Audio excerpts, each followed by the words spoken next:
हाँ देखो ना, तो आज जो अपना टॉपिक है वो है डीसी मशीन।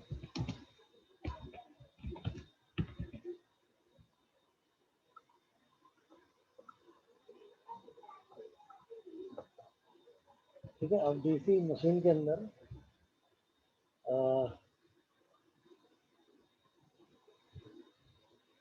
पहली चीज़ तो जब अपने हमारे मशीन के जो मेन टाइप जो देखे थे वो आपके पास क्या क्या थे कि आपने देखा था कि इलेक्ट्रिकल मशीन बेसिकली दो प्रकार की थी। एक एसी और दूसरी डीसी है ना। और एसी मशीन जो थी ये वापस हमने दो प्रकार में बांटी थी। एक एक तो थी स्टैटिक मशीन और दूसरी थी रोटेटिंग मशीन।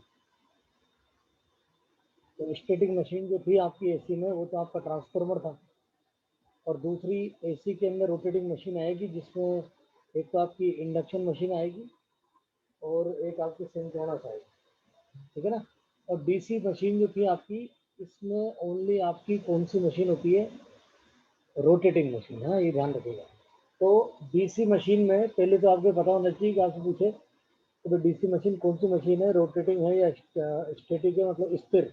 और रोटेटिंग मतलब जिसमें कौन सी गति होती है, घूर्णन गति। ठीक है, तो पहली चीज तो आपको जो उसमें ध्यान रखनी है कि एक तो ये आपके पास में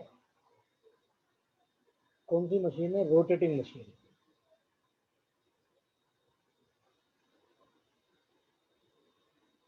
ठीक है, अब रोटेटिंग मशीन है तो आपको पता होना चाहिए कि भाई जो रोटेटिंग मशीन है उसके हमेशा दो भाग होते हैं। एक भाग जो बनाता है वो तो होता है जनरेटर, तो उसे तो आप बोलेंगे डीसी जनरेटर। और दूसरा जो भाग बनाता है रोटेटिंग मशीन का वो होता है मोटर, तो आप डीसी मशीन का जो मोटर वाला पार्ट होगा उससे बोलेंगे डीसी मोटर।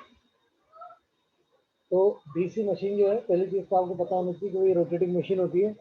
मतलब इसमें एक भाग रोटेटिंग गति करेगा या घूमेगा जिसे आप रोटर बोलोगे। और रोटेटिंग मशीन हमेशा दो रूप बनाती है, एक रूप होता है जनरेटर का और दूसरा रूप होता है मोटर का, है ना। और जनरेटर के बारे में आपको पता ही है। जनरेटर आपका क्या करता है, ये आपकी जो मैकेनिकल एनर्जी है, मैकेनिकल एनर्जी को इसमें चेंज कर देगा इलेक्ट्रिकल एनर्जी में। मैकेनिकल एनर्जी को वो चेंज करेगा किसके अंदर,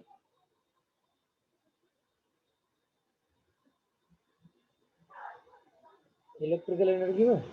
और डीसी मोटर क्या करेगी, डीसी मोटर ये उल्टा करेगी इसका, ये आप इसे लाइट से जोड़ोगे और ये इलेक्ट्रिकल एनर्जी को किसमें चेंज कर देंगे, मैकेनिकल एनर्जी।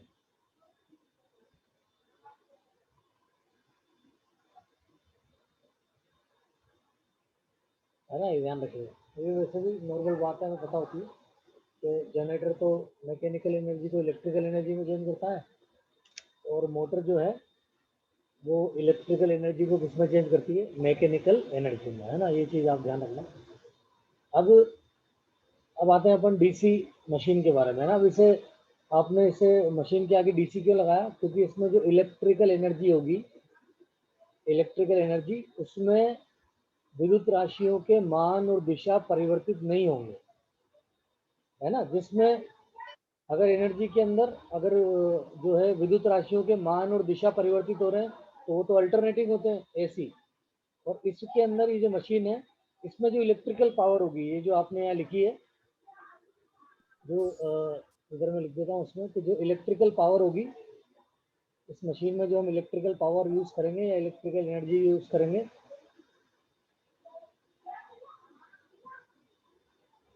इलेक्ट्रिकल एनर्जी, उसमें जो भी इलेक्ट्रिकल क्वांटिटी होगी, वोल्टेज और करंट, उनके मान और दिशा परिवर्तित नहीं होंगे। है ना, ध्यान रखिएगा। आउटपुट में जो भी आउटपुट हमें इलेक्ट्रिकल एनर्जी या पावर जो मिलेगी,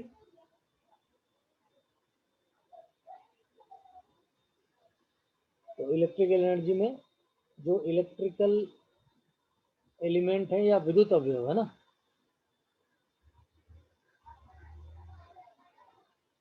इलेक्ट्रिकल एलिमेंट, इलेक्ट्रिकल में वोल्टेज एंड करंट, मेन तो यही है, और एक फ्लक्स बोल दो आप, ठीक है ना। तो मेन तो हम इलेक्ट्रिकल एनर्जी किससे मानते हैं, वोल्टेज और करंट से, है ना।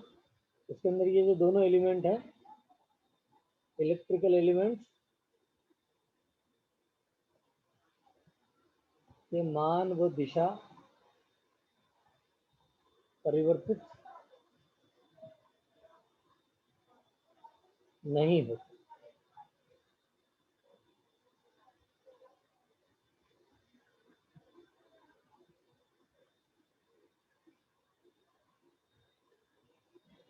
ठीक है, अब ये चीज़ आपको पता होनी चाहिए ना कि इसमें जो भी हम इलेक्ट्रिकल वाला पार्ट देखेंगे, तो जनरेटर के अंदर इलेक्ट्रिकल पावर तो मिलेगी आउटपुट में, और मोटर के अंदर इलेक्ट्रिकल पावर हम देंगे, मतलब ये इनपुट में होगी, है ना। और वो कौन से नेचर की होगी, डीसी, है ना, ये ध्यान रखिएगा। तो ये जो है आपकी, ये कौन से नेचर की होगी, डीसी, जिसमें वोल्टेज और करंट के जो मान और दिशा है वो परिवर्तित नहीं होंगे, है ना। पहली चीज़ आपको ध्यान रखनी।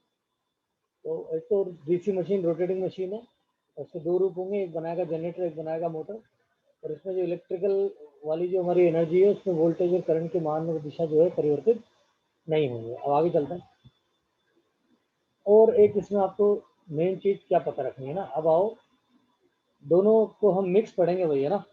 डीसी मशीन जो है, तो डीसी मोटर और डीसी जनरेटर के अंदर कई चीज़ें सेम है, कुछ चीज़ें अलग है जिनको हम अलग पढ़ेंगे, कंपेरिजन करके ज़्यादा अच्छी तरह समझ में आएगा। तो अब हम बात करते हैं सबसे पहले तो इसकी रेटिंग।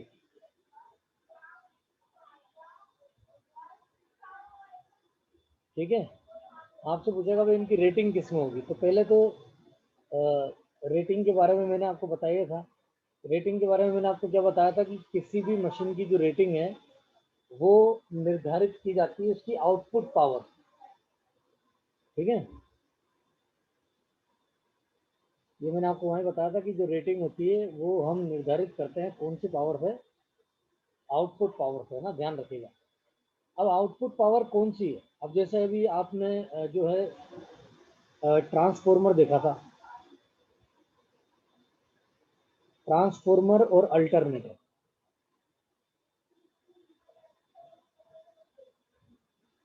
तो ट्रांसफॉर्मर और अल्टरनेटर दोनों के बारे में मैंने आपको बताया था कि दोनों के आउटपुट में आपको क्या मिलेगी, एसी। दोनों के आउटपुट में आपको एसी मिल रही है ना, ध्यान रखना। अब एसी है तो आपकी अल्टरनेटिंग जो आपके पास में सप्लाई थी, इसके अंदर एसी के अंदर तीन तरह के आपके पास में पावर होती है। एक होती है किलोवाट में एक्टिव पावर, एक होती है के वी ए आर में, ये होती है रिएक्टिव पावर क्यू, और तीसरी जो पावर होती है वो इनका टोटल वो होती है के वी ए। तो यहाँ मजबूरी क्या थी ट्रांसफॉर्मर और अल्टरनेटर में, कि हम इन दोनों का हमें कैसे पता लगी गया कि भाई इनकी आउटपुट जो है वो इलेक्ट्रिकल पावर है, चाहे वो आपका ट्रांसफॉर्मर हो चाहे अल्टरनेटर हो, ये मैकेनिकल एनर्जी को एसी इलेक्ट्रिकल एनर्जी में चेंज करता है। और ट्रांसफॉर्मर के अंदर तो इनपुट भी इलेक्ट्रिकल है, आउटपुट भी इलेक्ट्रिकल है ना। ट्रांसफॉर्मर के तो आउटपुट दोनों में इलेक्ट्रिकल है, और इलेक्ट्रिकल भी कौन सा है, एसी वाला। अब ना तो हम, ये जो आपकी किलोवाट पावर थी ये तो थी P बराबर वी आई कोस फाई, और जो हमारी रिएक्टिव पावर थी वो थी Q बराबर वी आई साइन फाई। तो इन दोनों में क्या लफड़ा था कि इनके ये जो पावर फैक्टर था कोस फाई, ये निर्भर कर रहा था लोड पर। ठीक है ना, तो जैसे ही लोड चेंज होता तो फिर कोस फाई भी चेंज हो जाएगा और साइन फाई भी अपने आप ही चेंज हो जाएगा। तो ये दोनों ही चेंज हो जाएंगे, तो फिर आप नहीं, तो फिर आप उस ट्रांसफॉर्मर की या उस अल्टरनेटर की रेटिंग कांस्टेंट नहीं रख सकते, क्योंकि वो तो अलग अलग होगी। किसी भी एक समय निकालोगे तो ट्रांसफॉर्मर की रेटिंग अलग अलग आएगी। तो हम न तो रेटिंग को किलोवाट में रखते हैं इन दोनों की, न केवीआर में रखते हैं। हम किस में रखते हैं, केवीए में, क्योंकि केवी वाली जो पावर थी वो थी एच बराबर वी इंटू आई। इसमें ना तो साइन आ रहा था ना कोस आ रहा था। इसका मतलब ये पावर आपकी लोड पे निर्भर नहीं कर रही थी, इसलिए हमने ट्रांसफॉर्मर और अल्टरनेटर दोनों की जो रेटिंग थी वो किसमें ली थी, केवीए में। ये अपन ने वहाँ पे अच्छी तरह डिस्कस कर लिया था। तो पहली चीज़ तो ये थी जो हमें ध्यान रखनी थी कि इन दोनों की जो रेटिंग थी, ट्रांसफॉर्मर और अल्टरनेटर, इनकी तो थी किसके अंदर, केवीए में। तो ये तो बात इनकी हुई। ठीक है, अब हम बात कर रहे हैं किसकी, डीसी जनरेटर की बात करो आप। तो डीसी जनरेटर में आप देखोगे कि डीसी जनरेटर क्या कर रहा है, कि जो मैकेनिकल एनर्जी आपकी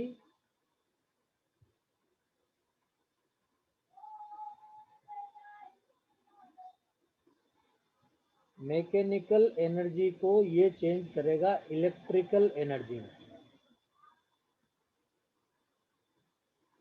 कौन? DC generator. ठीक है ना, डीसी जनरेटर जो है वो मैकेनिकल एनर्जी को किसमें चेंज करेगा? इलेक्ट्रिकल एनर्जी के अंदर। और इलेक्ट्रिकल एनर्जी भी कौन सी वाली? डीसी प्रकार की। और यही आउटपुट है। और मैंने आपको बता ही दिया कि हमेशा रेटिंग जो है वो कौन सी पावर में दी जाती है? आउटपुट पावर में। जनरेटर की आउटपुट कौन सी पावर है? इलेक्ट्रिकल पावर और डीसी है। और डीसी में एक ही पावर होती है, डीसी में एक ही पावर होती है, पी। पी बराबर V I cos, sorry cos phi तो इसमें होता ही नहीं है, ओनली वी। पी बराबर वी आई। और इसका मात्रक होता है वाट में। ठीक है ना, ध्यान रखिएगा। तो फिर आप डायरेक्ट बोल सकते हो क्या? आपको डायरेक्ट ये याद रखना है कि भाई डीसी जनरेटर की जो रेटिंग है वो किसमें होती है? किलोवाट में। क्योंकि इसमें एक ही पावर है। एसी के अंदर तीन पावर होती है, किलोवाट, केवी और केवीएआर। डीसी में एक ही पावर होती है खाली, पी। है ना, ध्यान रखिएगा। तो आपको क्या ध्यान रखना है कि जो डीसी जनरेटर है,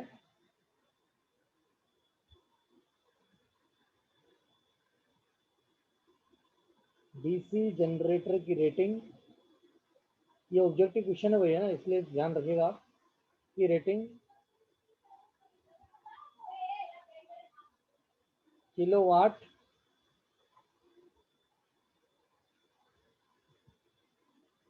किलोवाट में होती है।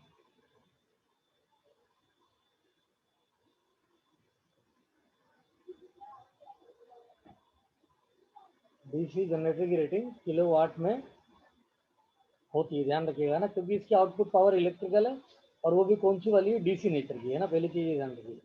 अब हम बात करें मोटर की। तो मोटर आपकी क्या करती है? मोटर आपकी जो है, आप इसे इलेक्ट्रिकल एनर्जी दोगे, वो भी डीसी वाली। तो वो इलेक्ट्रिकल एनर्जी को किसमें चेंज करेगी? मैकेनिकल एनर्जी में।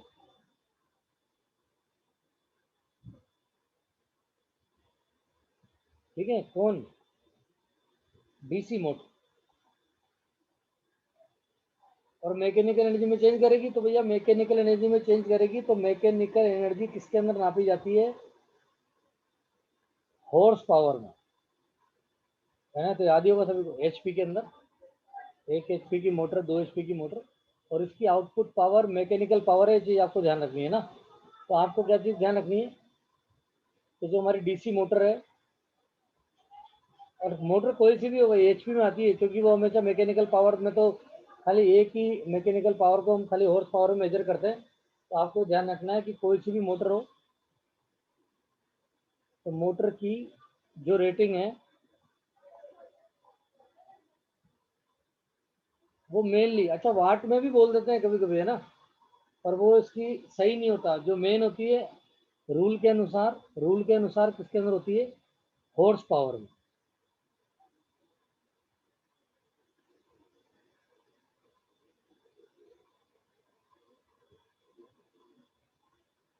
एचपी।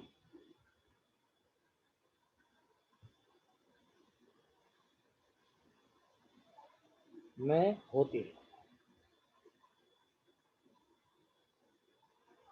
है ना, ये ध्यान रखिएगा दोनों के अंदर। तो डीसी जनरेटर की तो किलोवाट में, और डीसी मोटर की जो आपके पास में रेटिंग है वो होती है इसके अंदर हॉर्स पावर।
ठीक है, थोड़ा और आगे चलते हैं।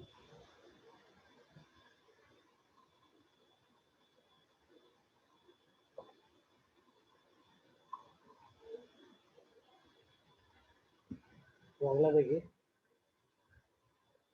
अब इसमें हम बात करें इन दोनों की दक्षता का सूत्र।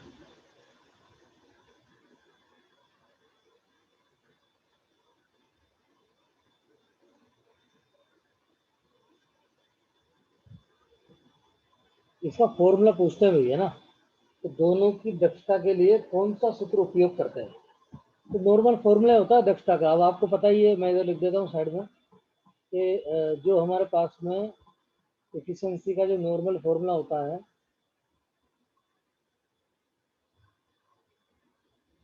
वो सिंपल होता है output power upon input power. ये सभी को याद है, output power upon input power. और मैंने आपको बताया था कि इनपुट में हमेशा दो भाग होते हैं। इनपुट का एक भाग जो हमें कहाँ मिलता है, आउटपुट में, मतलब लोड को जो मिलेगा वो तो आपका आउटपुट होगा, और एक भाग जो हमें नहीं मिलता वो क्या होते हैं, लॉसेस। ये मैंने आपको बताया था। तो इनपुट बराबर होता है आउटपुट प्लस लॉसेस, है ना, ये आपको ध्यान रखना। अब ये तो नॉर्मल फॉर्मूला है ना, किसी भी आप जो है मशीन के लिए इस फॉर्मूला का उपयोग कर सकते हो एफिशिएंसी का। ये आउटपुट पावर बटा इनपुट पावर, और जो इनपुट पावर है उसके दो भाग है, वो है आपके पास में आउटपुट पावर प्लस लॉसेज, है ना, ये चीज़ आपको ध्यान रखनी है। तो जो हमारी इनपुट पावर होती है उसके हमेशा दो भाग होते हैं, वो होते हैं हमारे पास में आउटपुट प्लस और लॉसेज, जो पावर जो भाग हमें नहीं मिलता।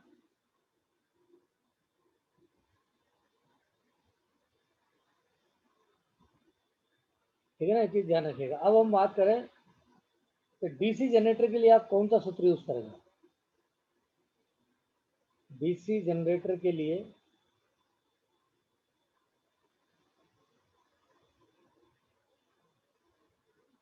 दक्षता का सूत्र,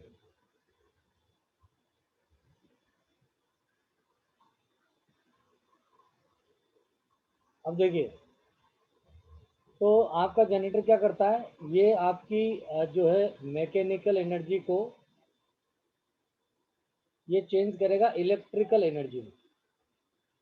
ठीक है ना, हमें पता है। अब देखिए सबसे मेन क्या होता है कि इन दोनों में से मैकेनिकल और इलेक्ट्रिकल जो एनर्जी है, इन दोनों में से सबसे आसान होता है कौन सी एनर्जी को मेजर करना, या कौन सी पावर को मेजर करना, इलेक्ट्रिकल पावर को। तो सीधा मीटर लगाओ, वाट मीटर लगाओ और पावर मेजर कर लोगे आप। तो आपको एक चीज़ ध्यान रखनी है, क्या चीज़ ध्यान रखनी है कि कौन सी पावर, इलेक्ट्रिकल पावर को मेजर करना या मापना आसान होता है। समझ गए होंगे, सीधे मीटर लगाओ और ये जो है आपकी एनर्जी नाप देगा।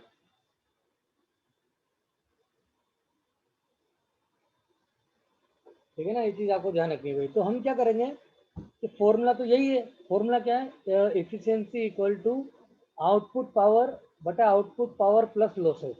तो हमें ये ध्यान रखना है कि हम कौन सी एनर्जी को नाप सकते हैं, इलेक्ट्रिकल एनर्जी को। और डीसी जनरेटर में ये क्या करेगा, डीसी जनरेटर आपकी मैकेनिकल पावर को इलेक्ट्रिकल पावर में चेंज करेगा। तो इसकी जो इलेक्ट्रिकल एनर्जी कौन सी है, तो इसकी इलेक्ट्रिकल एनर्जी इसकी आउटपुट पावर है। तो हम क्या करेंगे, हम यही सूत्र का उपयोग करेंगे, आउटपुट पावर बटा आउटपुट पावर प्लस लॉसेस। क्यों, क्योंकि आउटपुट पावर इसकी इलेक्ट्रिकल पावर है, और इलेक्ट्रिकल पावर को हम आसानी से वाट मीटर की सहायता से क्या कर सकते हैं, मेजर कर सकते हैं। तो हम इसकी दक्षता का जो सूत्र है उसको क्या लिखेंगे,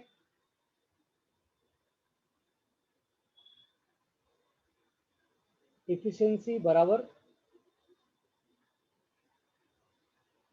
output power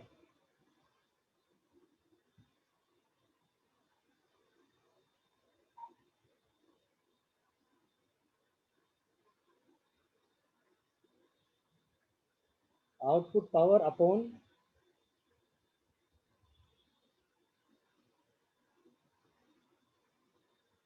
output power plus losses. मैंने यही फॉर्मूला यूज करा, क्यों? क्योंकि इसकी इलेक्ट्रिकल पावर इसकी आउटपुट पावर है, इसलिए कोई दिक्कत ही नहीं हुई। तो डीसी जनरेटर के लिए हम ये सूत्र यूज करते हैं। एफिशिएंसी को हम नीटा से दिखा सकते हैं। आउटपुट पावर ऐसे दिखा दो आप, पी आउट बटा पी आउट और प्लस लॉसेस।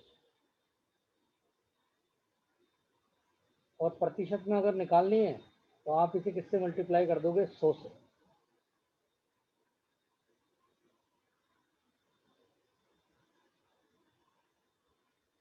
ये बात हुई किसकी? जनरेटर की। तो जनरेटर में आपको ध्यान रखना है कि इलेक्ट्रिकल पावर इसकी कौन सी पावर है, हमें ध्यान रखना है। हमें सूत्र को आसान बनाना है और हम क्या करेंगे, हम वो पावर लेंगे जो इलेक्ट्रिकल पावर है। तो जनरेटर के अंदर तो बड़ा आसान था, जनरेटर के अंदर आउटपुट पावर ही हमारी इलेक्ट्रिकल पावर है, इसलिए हमने दक्षता के सूत्र को आउटपुट पावर में चेंज कर दिया।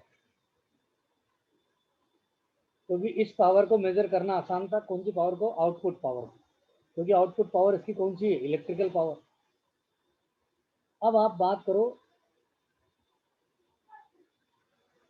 डीसी मोटर के लिए। डीसी, ये सीधा सूत्र पूछ लेते हैं, वही ऑब्जेक्टिव क्वेश्चन में ध्यान रखिएगा होगा ना। डीसी मोटर के लिए दक्षता का सूत्र,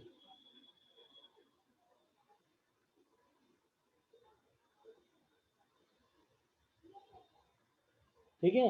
अब ये क्या करती है? ये क्या करेगी? ये आपकी इलेक्ट्रिकल एनर्जी को इसमें चेंज करेगी, मैकेनिकल एनर्जी में। इलेक्ट्रिकल एनर्जी को ये चेंज कर देगी मैकेनिकल एनर्जी में।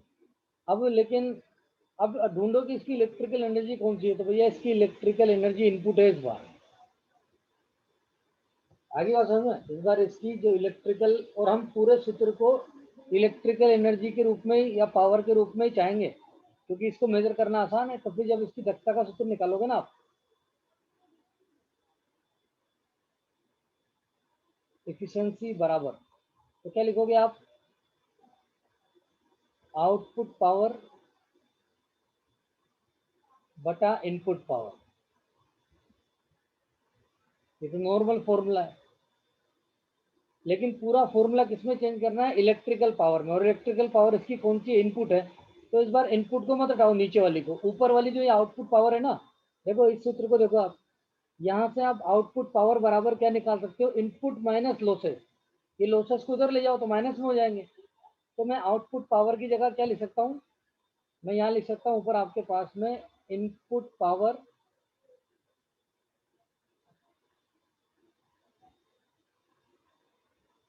Input power minus losses. भाई इनपुट में से लॉसेस घटा देंगे तो आउटपुट मिल जाएगी आपको, बटा इनपुट पावर जो नीचे लिखी हुई है वो तो अपनी जगह लिखी हुई है। तो ये सूत्र यूज करते हैं भाई डीसी मोटर के लिए। ये सूत्र काम में आता है। कौन सा काम में आता है सूत्र? इनपुट पावर माइनस लॉसेस बटा इनपुट पावर। आउटपुट पावर की जगह लिख दिया मैंने ऊपर। ये क्यों लिखा मैंने? क्योंकि मुझे पता था इलेक्ट्रिकल पावर को मेजर करना आसान होता है और डीसी मोटर में इलेक्ट्रिकल पावर इनपुट पावर होती है, इसलिए मैंने दक्षता का पूरा सूत्र कौन सी पावर में चेंज कर दिया? इनपुट पावर में। तो अब आप लिख सकते हो सूत्र के रूप में, ये जो थी, चाहो तो आप यहाँ पे जनरेटर लिख लो और यहाँ लिख लो मोटर। अब प्रतिशत में निकालना है, 100 से गुणा कर देंगे तो ये हो गया आपके पास में पी इन माइनस लॉसेस बटा पी इन इंटू 100। ये ध्यान रखिएगा आप।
चलिए आगे चलते हैं।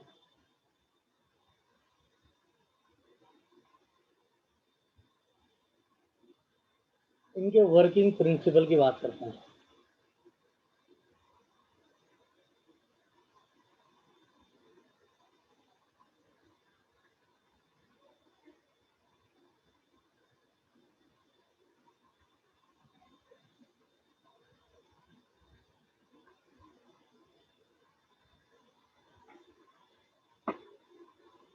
वर्किंग प्रिंसिपल के बारे में देखते हुए इनके, तो एक तो हम बात करेंगे डीसी जनरेटर की, और एक तरफ बात होगी डीसी मोटर। तो वैसे तो जब मैंने मशीन स्टार्ट करी थी तभी मैंने आपको बता दिया था इनकी वर्किंग प्रिंसिपल, पर यहाँ भी आप नोट कर लीजिए, ज़्यादा सही है।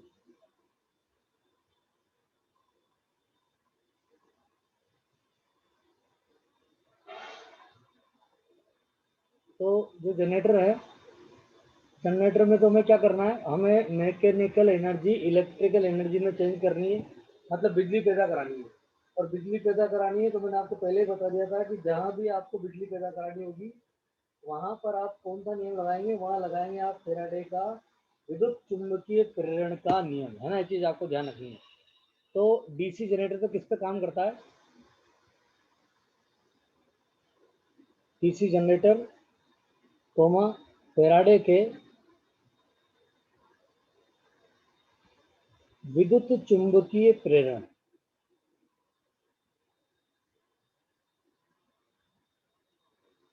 विद्युत चुंबकीय प्रेरण के सिद्धांत पर कार्य करता है ना। ध्यान रखिएगा, बहुत बार क्वेश्चन आता है।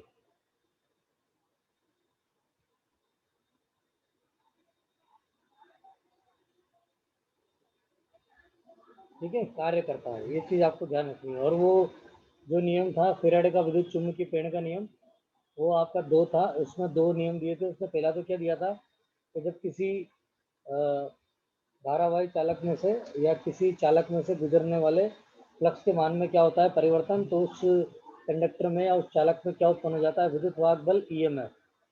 और उस ईएमएफ का जो मान है वो निर्भर करता है फ्लक्स में परिवर्तन की दर पर। तो वो था आपके पास में d phi upon d t, वहाँ भी मान निकाला था हमने।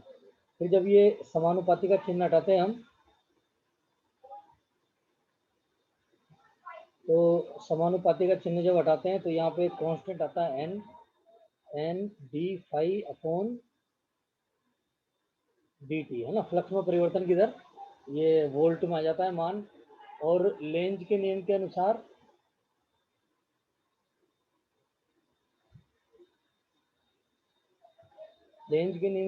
यहाँ पे आगे क्या आ जाता है, माइनस। ये भी लिखा था आपने,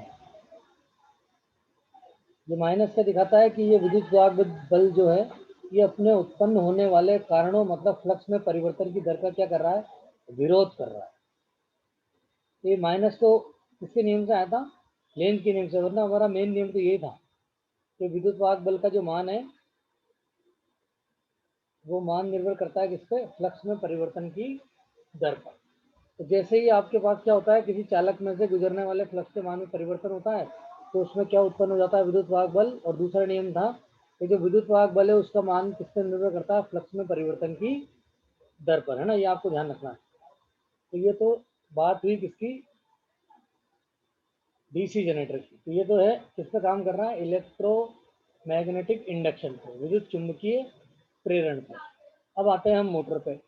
तो मोटर का नियम ही मैंने आपको लिखाया था जब हमने मशीन स्टार्ट करी थी, तब मैंने आपको मोटर का नियम लिखाया था, मोटर का सिद्धांत या डीसी मोटर का सिद्धांत। वो क्या था कि जब किसी धारावाही चालक को किसमें रखते हैं, चुंबकीय क्षेत्र में। मैं लिख देता हूँ एक बार में यहाँ, क्योंकि ये पूरा आ जाता है, क्योंकि इसका कोई नाम नहीं है। जब किसी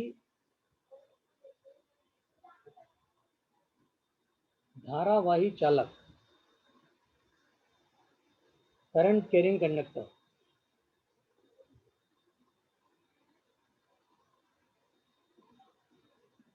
चुंबकीय क्षेत्र में स्थापित किया जाता है,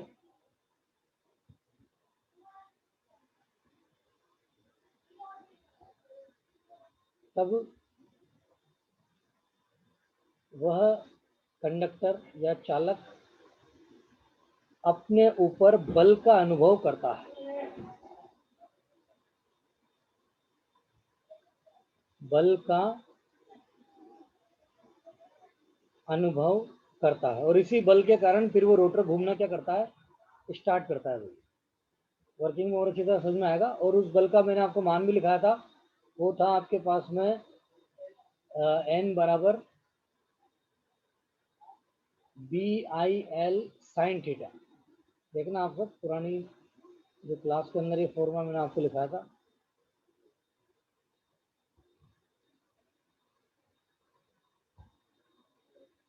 और ये किसमें आएगा भाई, बल का मात्रक न्यूटन में। तो एन की जगह यहाँ पे एफ लिख लीजिए, फोर्स है ना, फोर्स से हम इसे डिनोट करते हैं, कहीं पे एन भी आ जाता। एफ बराबर BIL, जिसमें जो बी है, बी तो थी आपका मैग्नेटिक फ्लक्स डेंसिटी, चुंबकीय घनत्व, चुंबकीय फ्लक्स घनत्व मात्रक इसका टेस्ला में था।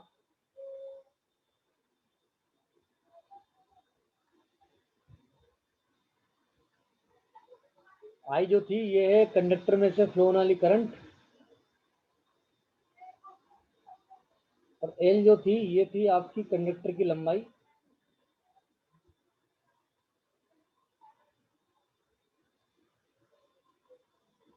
मीटर में, जो कि किसमें रखी हुई है, चुंबकीय क्षेत्र में। और ये थीटा जो था हमारा, ये थीटा था किसके बीच में, कंडक्टर तथा फ्लक्स के मध्य कोण,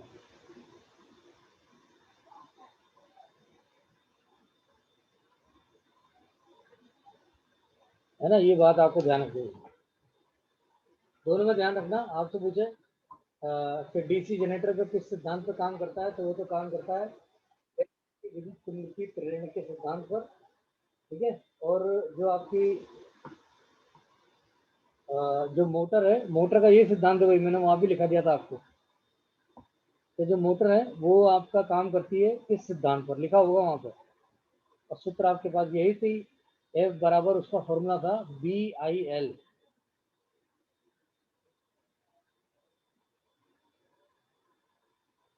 एफ बराबर BIL साइन थीटा।